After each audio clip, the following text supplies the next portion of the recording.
Bonjour, je suis Hakim L'Alam et je vous propose ma chronique du mardi 6 décembre 2022.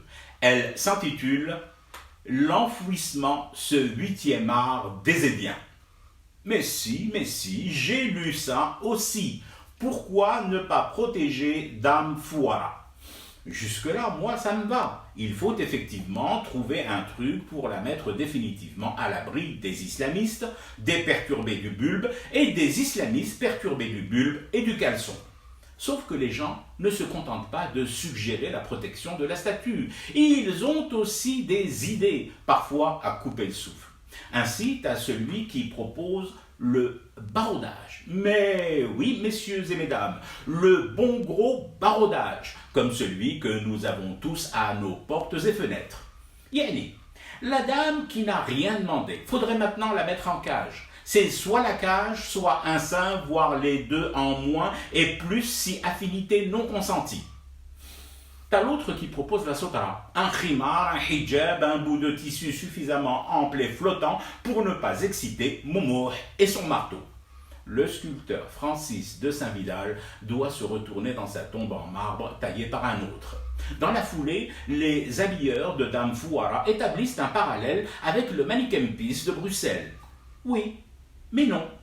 Sauf à ignorer que l'habillage belge répond ponctuellement dans le calendrier à une tradition tendant à promouvoir le terroir et ses modes vestimentaires. Et l'habit ne recouvre jamais le point focal de l'œuvre qui trône à Bruxelles, la zigounette. Non, chez nous, les maîtres couturiers proposent de la recouvrir de la tête aux pieds d'un tissu muhtachem.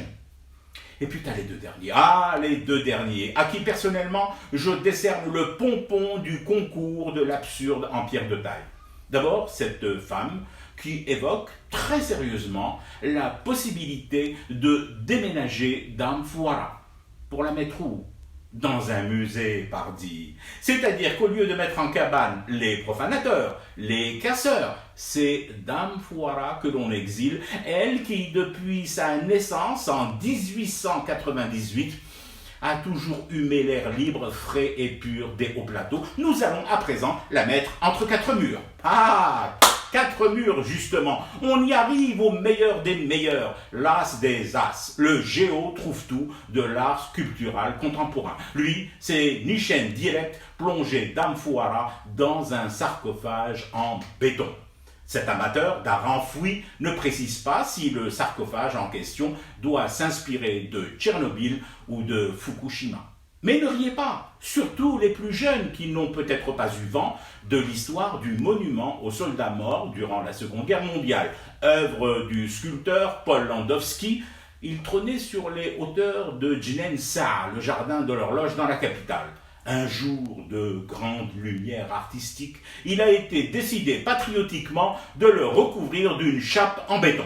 Et par-dessus, des mains ayant autant de rapport et d'affinité avec la sculpture que moi avec le badminton, ont taillé d'autres mains énormes censées symboliser les chaînes coloniales enfin brisées.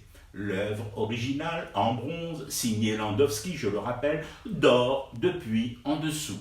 Enfin protégée dans cette définition qui nous est tellement particulière et spécifique de la protection de l'art par enfouissement hors de la vue des gens, comme s'il s'agissait d'une matière radioactive, dangereuse et nocive pour nos sens décidément prompts à s'emballer pour une paire de nibards en pierre. Je fume du thé et je reste éveillé, le cauchemar continue.